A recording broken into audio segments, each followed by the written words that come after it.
لله نحمده ونستعينه ونستغفره ونؤمن به ونتوكل عليه ونعوذ بالله من شرور أنفسنا ومن سيئات أعمالنا من يهده الله فلا مضل له ومن يضلل فلا هادي له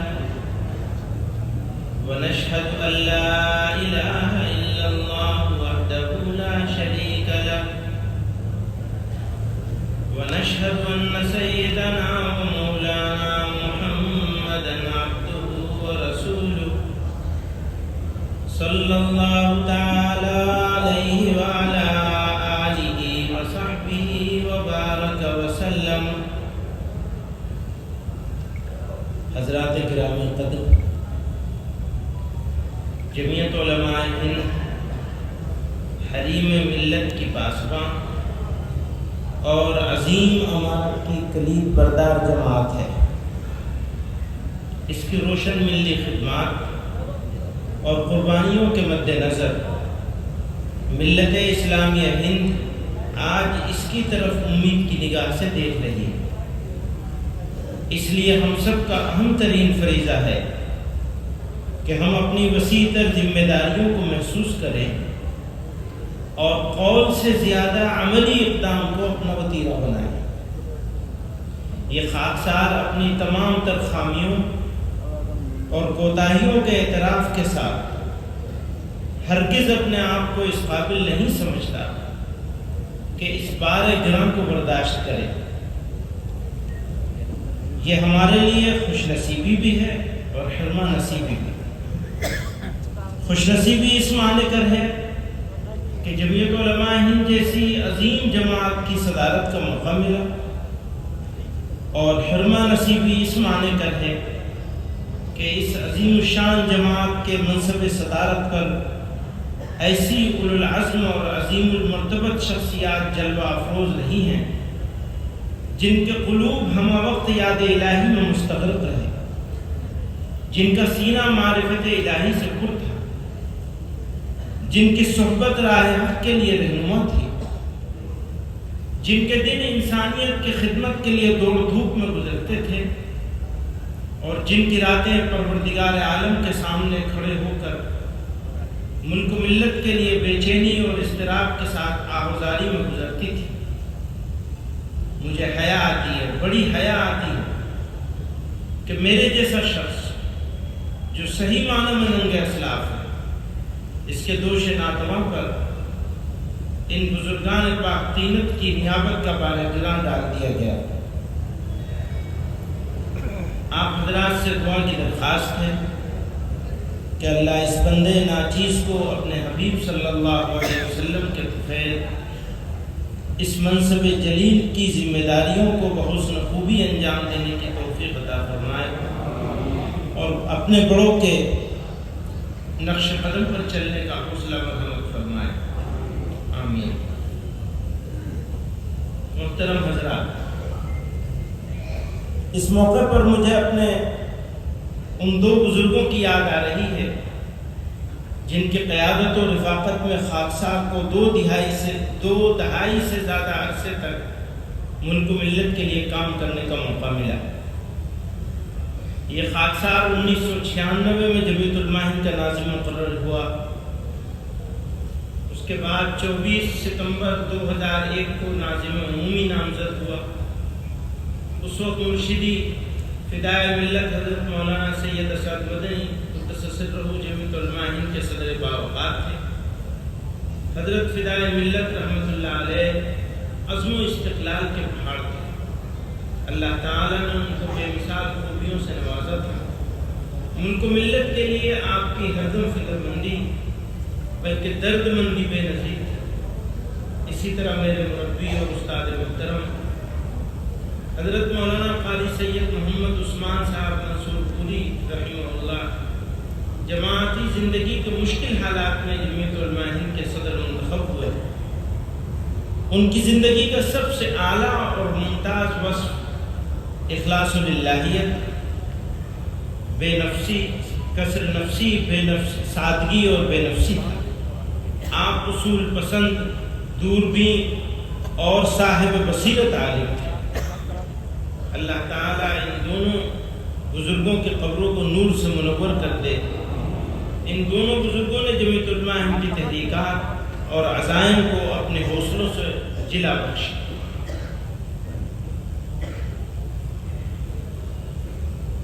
ابھی حضرت مولانا رحمت اللہ صاحب دعوت برکاتہم ختم نبوت کا تذکرہ کر رہے تھے،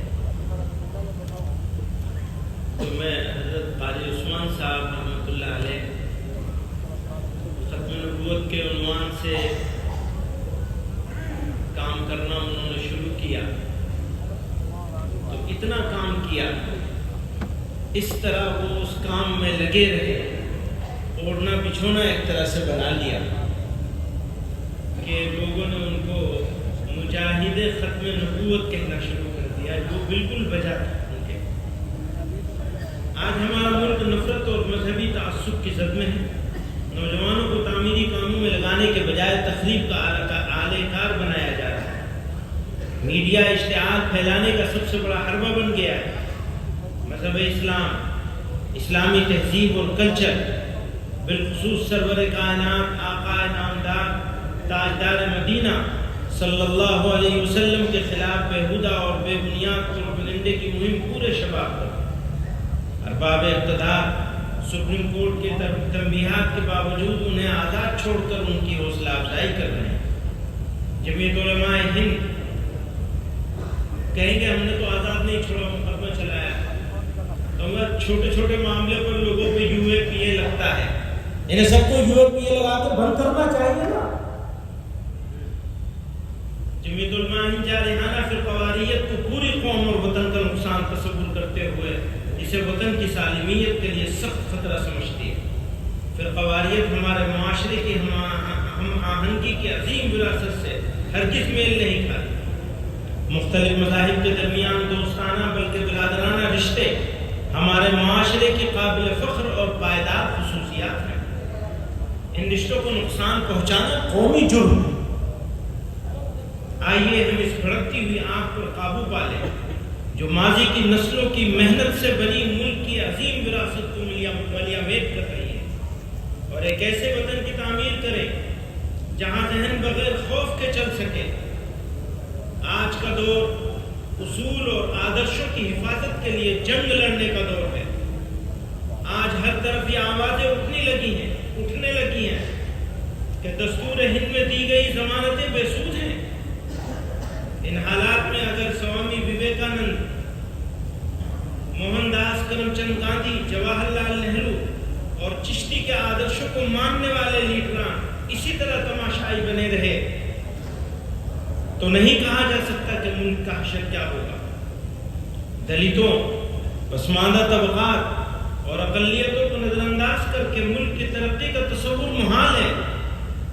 یہ وطن سب کا ہے اور سب کے حقوق اور فرائض یکساں ہیں۔ اس لیے تمام انصاف پسند جماعتوں اور ملک دوست افراد کی ذمہ داری ہے کہ رد عمل، ریئیکشن اور جذباتی ایموشنل سیاست کے بجائے یونائٹ ہو کر، متحد ہو کر شدت پسند اور فسطائی طاقتوں کا، فاشسٹ فورسز کا سیاسی اور سماجی سطح پر مقابلہ کریں اور ملک میں بھائی چارہ، باہمی رواداری اور انصاف کے تقاضوں کو پورا کرنے کے لیے ہر ممکن جدوجہد کریں۔ ہم امت کے نوجوانوں، طلباء کی تنظیموں کو خاص طور سے متنبہ کرتے ہیں کہ وہ اندرونی اور بیرونی وطن دشمن عناصر کے، یعنی انٹرنل اور ایکسٹرنل دشمنوں کے براہ راست نشانے پر ہیں۔ انہیں مایوس کرنے، ہوپلیس کرنے، بھڑکانے اور گمراہ کرنے کا ہر حربہ استعمال کیا جا رہا ہے۔ اس لیے حالات سے مایوس ہرگز نہ ہو اور نہ ہی صبر ہوش کا دامن چھوڑے۔ جو نام نہاد تنظیمیں اسلام کے نام پر جہاد کے حوالے سے انتہا پسندی اور تشدد کا پرچار کرتی ہیں اور قومی سلامتی کے زاویے سے ایجنسیوں کی نظر میں قابل گرفت اور مشتبہ ہیں، ان سے بیزاری اور دوری بنائے رکھنا ہمارے نوجوانوں اور طلباء کے تحفظ اور ان کے کیریئر کے لیے بے حد ضروری ہے۔ جانے انجانے میں ذرا سی غفلت ان کو برباد کر سکتی ہے۔ بھارت ہمارا وطن ہے، جتنا یہ وطن نریندر مودی کا، جتنا یہ وطن نریندر مودی اور موہن بھاگوت کا ہے، اتنا ہی یہ وطن محمود کا بھی ہے۔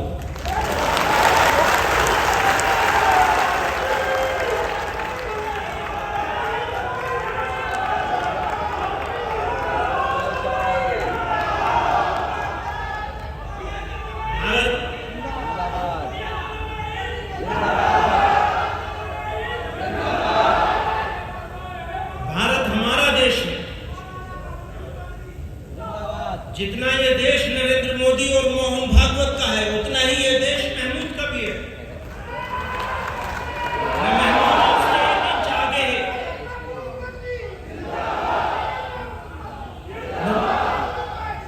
نہ محمود ان سے 1 انچ آگے ہے اور نہ وہ محمود سے 1 انچ آگے ہے۔ ساتھ ہی اس دھرتی کی خاصیت یہ ہے، دھیان کریے گا، ساتھ ہی اس دھرتی کی خاصیت یہ ہے کہ یہ خدا کے سب سے پہلے پیغمبر ابو البشر سیدنا آدم علیہ السلام کی سرزمین ہے۔ آپ یہیں تشریف لائے، یہ دھرتی اسلام کی جائے پیدائش ہے، یہ مسلمانوں کا پہلا وطن ہے۔ اس لیے یہ کہنا، یہ سمجھنا اور یہ بولنا کہ اسلام باہر سے آیا ہوا کوئی مذہب ہے، یہ سراسر غلط اور تاریخی اعتبار سے بے بنیاد ہے۔ اسلام اسی ملک کا مذہب ہے اور سبھی مذاہب میں، سارے دھرموں میں، سارے ریلیجن میں سب سے پرانا مذہب ہے، سب سے قدیم اور پرانا بھی ہے۔ اسلام کے آخری پیغمبر حضرت محمد صلی اللہ علیہ وسلم اسی دین کو مکمل کرنے کے لیے تشریف لائے تھے۔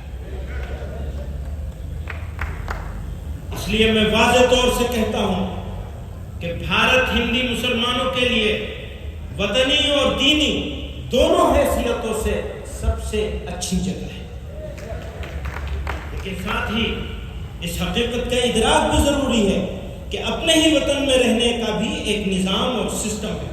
اگر وہ نظام درست ہے تو اس ملک کے باشندوں کے لیے رہنا آسان ہوگا، اور وہ نظام بگڑ جائے گا تو شہریوں کی زندگی مشکل ہو جائے گی۔ اس لیے ہمیں دیکھنا ہوگا کہ ہمارے ملک کا نظام کیسا ہے، اس کے چلانے والے اپنی ذمہ داریوں کے تئیں کس قدر مخلص ہیں۔ ہمارا ایسا سمجھنا ہے، نمبر 1 آئین، نمبر 2 جمہوریت۔ آئین کا مطلب دستور، کانسٹیٹیوشن، یا جمہوریت یعنی ڈیموکریسی، اور نمبر 3 انسانی حقوق، ہیومن رائٹس۔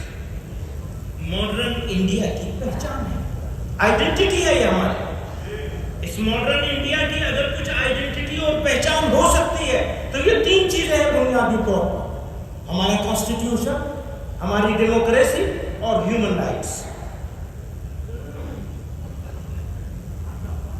اگر یہ تینوں چیزیں مستحکم ہیں تو پھر یہ کہنا آسان ہوگا کہ ہمارا ملک اپنے باشندوں کے لیے سب سے اچھی جگہ ہے۔ لیکن اگر ان تینوں یا تینوں میں سے کسی ایک پر بھی کمپرومائز ہو جائے، دھیان دیجیے گا، اگر ان تینوں یا تینوں میں سے کسی ایک چیز پر کمپرومائز ہو جائے تو پھر ہمارے لیے یہ کہنا ہرگز آسان نہیں ہوگا۔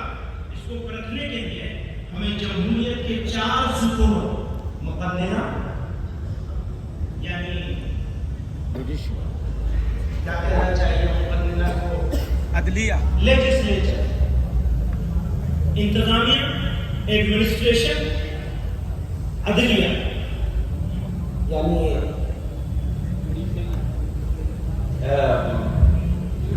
جوڈیشری، اور نمبر 4 میڈیا۔ اس کا جائزہ لینا ہوگا، ان 4 چیزوں کا ہم کو جائزہ لینا ہے۔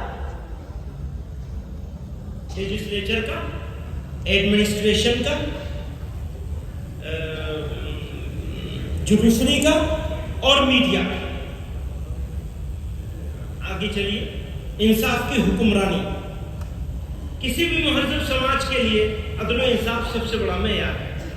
عدل و انصاف کے بغیر بڑی سے بڑی ریاست اور بڑے سے بڑا ملک باقی نہیں رہ سکتا۔ ہر حکمران کا اولی فرض اپنی رعایا کو انصاف مہیا کرانا ہے۔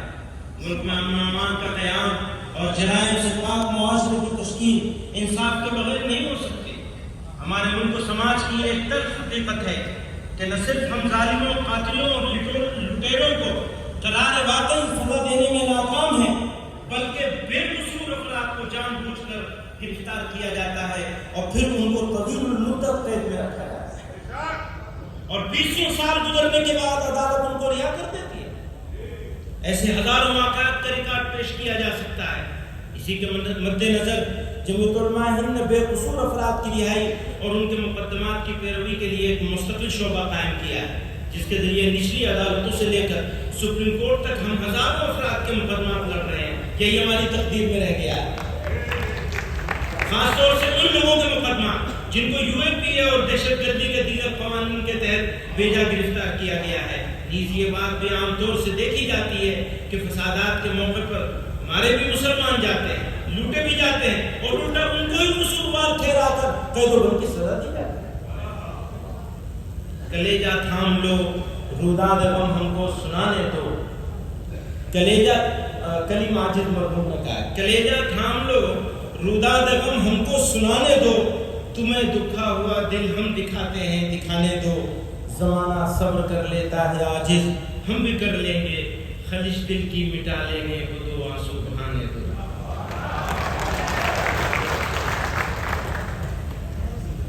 محترم حضرات،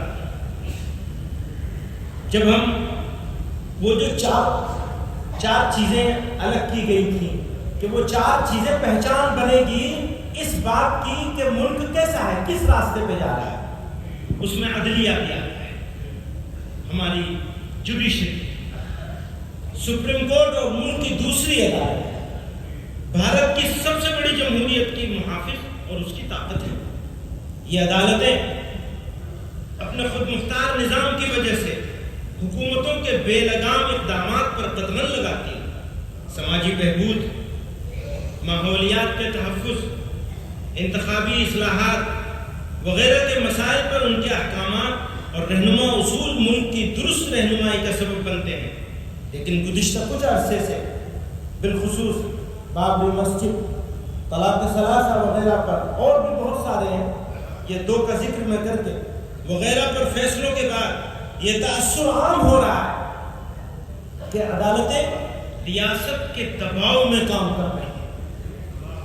اقلیتوں کے آئینی حقوق اور دستور کے بعد بنیادی اصولوں کی تشریح کی ایسی مثالیں سامنے آئی ہیں جنہوں نے عدالتوں کے کردار پر بھی سوالیہ نشان لگا دیا۔ مختلف عدالتوں نے مسلم رسول اللہ سے متعلق مسائل کو لے کر جو فیصلے کیے ہیں، ان سے ایسا محسوس ہوا کہ ان عدالتوں نے قانون کی تشریح کے بجائے قانون وضع کرنے کی کوشش کی ہے۔ حال میں دیے گئے درج ذیل فیصلے اس کی اہم نظیر ہیں۔ اب یہ کچھ فیصلوں کا تذکرہ کیا، اس کو چھوڑ دوں میں۔ مقننہ کے ذریعے ناانصافی، بھارت کی متعدد ریاستوں نے مذہب کی تبدیلی کو کنٹرول کرنے کے لیے قوانین بنائے ہیں۔ یعنی لیجسلیچر نے کہاں ہمارے ساتھ گڑبڑ کی ہے، بہت ساری گڑبڑ کی ہے، ایک آدھ کا ذکر کر رہے ہیں۔ بھارت کی متعدد ریاستوں نے مذہب کی تبدیلی کو کنٹرول کرنے کے لیے قوانین بنائے ہیں۔ گجرات اور مدھیہ پردیش ہائی کورٹوں نے ان دفعات پر یہ کہتے ہوئے روک لگا دی ہے کہ یہ کسی شخص کی پرائیویسی کے حق کی خلاف ورزی ہے پر مبنی ہے۔ یعنی وہ جو ایکٹ بنائے گئے ان کی کچھ دفعات ایسی ہیں جنہیں پرائیویسی کے حق کے خلاف مان لیا کورٹ نے بھی۔ اس میں گجرات والے معاملے میں جمعیت علماء گجرات اس معاملے کو دیکھ رہی تھی، اس پہ انہی کی طرف سے وہ مقدمہ لڑایا گیا۔ اس کے خلاف متعلقہ سرکاروں نے سپریم کورٹ میں اپیل بھی دائر کی ہے اور الحمدللہ سپریم کورٹ میں بھی ہم لوگ لڑ رہے ہیں، اس کو لڑیں گے آخر تک انشاءاللہ۔ متعدد ریاستوں کے ذریعے مذہبی تبدیلی کے خلاف قانون سازی کا مقصد مذہبی آزادی جیسے بنیادی حق کو نقصان پہنچانا اور اس کی آڑ میں اقلیتوں کو نشانہ بنانا ہے۔ ان قوانین کی زبان اس قدر مبہم ہے کہ وہ خود مذہبی آزادی کے لیے سنگین چیلنج ہے جو آئین ہند کا بنیادی حصہ ہے۔ زبردستی، دھوکہ دہی اور لالچ کے ذریعے کسی کا مذہب تبدیل کرانے کے ہم بھی مخالف ہیں۔ دوبارہ کہوں گا، زبردستی، دھوکہ دہی اور لالچ کے ذریعے کسی کا مذہب تبدیل کرانے کے ہم بھی مخالف ہیں، لیکن دیکھنے میں یہ آ رہا ہے کہ جو لوگ حقیقی طور پر سچے دل سے مذہب بدلتے یا بدلواتے ہیں ان کے خلاف بھی زبردستی، دھوکہ دہی اور لالچ کا غلط الزام لگا کر انہیں گرفتار کیا جا رہا ہے۔ اس سلسلے میں مذکورہ قوانین کا بیجا استعمال ہو رہا ہے، اس لیے ایسے قوانین ہرگز قابل قبول نہیں۔ انتظامیہ کا رویہ، انتظامیہ اور قانون نافذ کرنے والی ایجنسیاں قانون کا غلط استعمال کر کے اقلیتوں کو نشانہ بنا رہی ہیں۔ گزشتہ دنوں ایسی کئی مثالیں دیکھنے میں آئی ہیں۔ نمبر 1، عوامی مقامات میں نماز پر پابندی۔ اب وہ مثالیں بتائی ہیں کہ پریاگ میں کیا ہوا، فلاں جگہ کیا ہوا۔ ایک صاحب اپنے اسکول میں پروفیسر تھے، اپنے اسکول میں ہی کالج میں وہ ایک پیڑ کے نیچے نماز پڑھنے لگے، ان کے خلاف کارروائی ہوئی۔ اس طرح کی کچھ کارروائیوں کا تذکرہ کیا گیا ہے اس میں۔ شہری حقوق کے مظاہرین کے خلاف پولیس کا رویہ، اس میں بھی دیکھا ہے کہ پولیس نے کس طرح جانبدارانہ طریقے سے مظاہرین کا دمن کرنے کی کوشش کی ہے۔ بلڈوزر کی کارروائی، اب وہ نام ہی اس کا بلڈوزر جسٹس ہو گیا، اس کا بھی یہ انتظامیہ اور ایڈمنسٹریشن کا اور میڈیا، یہ دونوں کی ملی بھگت سے یہ سارا کچھ ہو رہا ہے۔ آسام میں انخلا کے مظاہرین پر میں چھوڑ کے چل رہا ہوں آگے تاکہ آپ لوگوں کا قیمتی وقت ضائع نہ ہو، بہت رات ہو چکی ہے اور ان حضرات نے موقع بھی مجھے سب سے آخر میں دیا۔ پہلے انہوں نے سوچا وہ پہلے موقع دے دیں گے تو اتنا لمبا چوڑا تو خود صدارت ہے، اب بتاؤ اتنی ساری لمبی چوڑی باتیں کہاں سے، پھر ان کو شروع میں موقع دے دیں گے تو ان کی تجویزیں رہ جائیں گی ساری، تو اچھی بات ہے۔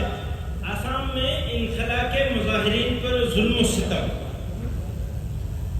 مسلم کمیونٹی، آسام میں مسلم کمیونٹی کی افسوسناک اور تشویشناک صورتحال کی طرف آپ کی توجہ مبذول کرانا چاہتا ہوں۔ آسام سرکار کی نگرانی میں ہزاروں لوگوں کو غیر قانونی املاک خالی کرانے کی آڑ میں ان کے گاؤں سے بے دخل کیا جا رہا ہے۔ پولیس اور نیم فوجی دستوں کی موجودگی میں ان کے گھروں اور دکانوں کو بلڈوزر سے مسمار کیا گیا اور ان پر مظالم کے پہاڑ توڑے گئے۔ سبھی کو آسام میں رونما ہونے والا وہ سانحہ یاد ہوگا جب ایک شخص کو پولیس کے ذریعے گولی مارے جانے کے بعد ایک صحافی اس کے سینے پر کود رہا تھا، وہ جرنلسٹ، اور اس کے سینے پر وہ کود رہا تھا، مرے ہوئے آدمی پولیس کی گولی سے مارا گیا تھا۔ یہ ایک تہذیب اور انسانیت کی شکست اور آئین کی پامالی۔ آسام کی حکومت آئین کے ذریعے دیے گئے بنیادی انسانی حقوق یا زندگی اور جائیداد کے بنیادی حقوق کو پامال کرنے سے بات نہیں آ رہی۔ حکومت نے صاف اعلان کر دیا ہے کہ بے دخلی کے متاثرین کو حکومت کی طرف سے کوئی معاوضہ یا پانی کا ایک قطرہ بھی نہیں دیا جائے گا۔ بے دخل کیے گئے بے گھر لوگوں کی تعداد ہر گزرتے دن کے ساتھ بڑھتی جا رہی ہے۔ ان پناہ گزینوں کو بھوک، بیماری، سردی اور غیر صحت مند زندگی کے حالات کی وجہ سے موت کے خطرے کا سامنا ہے۔ حال غم ان کو سناتے جائیے، حال غم، اس نے کہا خمار، حال غم ان کو سناتے جائیے۔ کس کو سنائیں گے؟ تو بہرے آپ بھی سنا لیں۔ حال غم ان کو سناتے جائیے، شرط ہے کہ مسکراتے جائیے، شکریہ لطف مسلسل کام اگر، شکریہ لطف مسلسل کام اگر، گاہے گاہے دل دکھاتے جائیے، گاہے گاہے دل دکھاتے جائیے، دشمنوں سے پیار ہوتا جائے گا، دشمنوں سے پیار ہوتا جائے گا، دوستوں کو آزماتے جائیے۔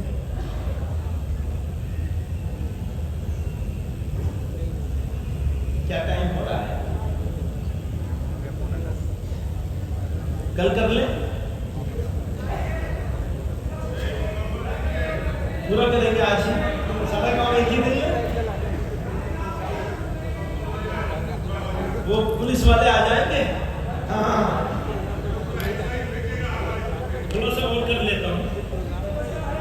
میڈیا کا رویہ، اب یہ ہمارے خطبہ صدارت میں سب سے زیادہ میڈیا کو ہی لے لیا گیا ہے۔ میڈیا جو چونکہ ڈیموکریسی کا ایک بنیادی پلر ہوتا ہے میڈیا، اس لیے میڈیا پر بات ہونی ضروری ہے۔ میڈیا جمہوریت کی بقا کا سب سے اہم اور بڑا وسیلہ ہے، لیکن آج وہ جمہوریت کے لیے سب سے بڑا، ڈیموکریسی کے لیے سب سے بڑا چیلنج بن گیا ہے۔ آج میڈیا کی اکثریت جمہوریت کی جڑوں کو کھوکھلا کر رہی ہے اور بھارت کی ایک کمزور اقلیت کو مذہبی، سماجی اور قومی معاملات میں بدنام کر رہی ہے۔ میڈیا نے کورونا کے دور میں تبلیغی جماعت اور دیگر انفرادی واقعات کو جس طرح ایک قوم کی اجتماعی غلطی کے طور پر پیش کرنے کی کوشش کی، وہ انتہائی شرمناک، شیمفل ہے۔ عدالت سے لے کر انسانی حقوق کی تنظیموں تک نے اس پر تفصیل سے روشنی ڈالی۔ اسی طرح حال میں ایک مسلم لڑکی کے ذریعے ایک غیر مسلم لڑکی کے قتل جیسے انسانیت سوز جرم کو مسلم شناخت دے کر مسلمانوں کو شیطانی کردار کے طور پر پیش کیا گیا۔ اس نے سماج کے تانے بانے کو بکھیرنے میں بڑا کردار ادا کیا، جبکہ سماج کے دوسرے حصے کے لوگوں نے بھی ویسے گھناؤنے کام انجام دیے تو میڈیا نے خاموشی اختیار کر کہ جہاں کسی مسلمان کا نام آیا اس پر گھنٹوں بحث و مباحثہ کرا کر جمہوریت، انسانیت اور قومی ہم آہنگی کو سخت نقصان پہنچایا گیا اور لگاتار پہنچایا جا رہا ہے۔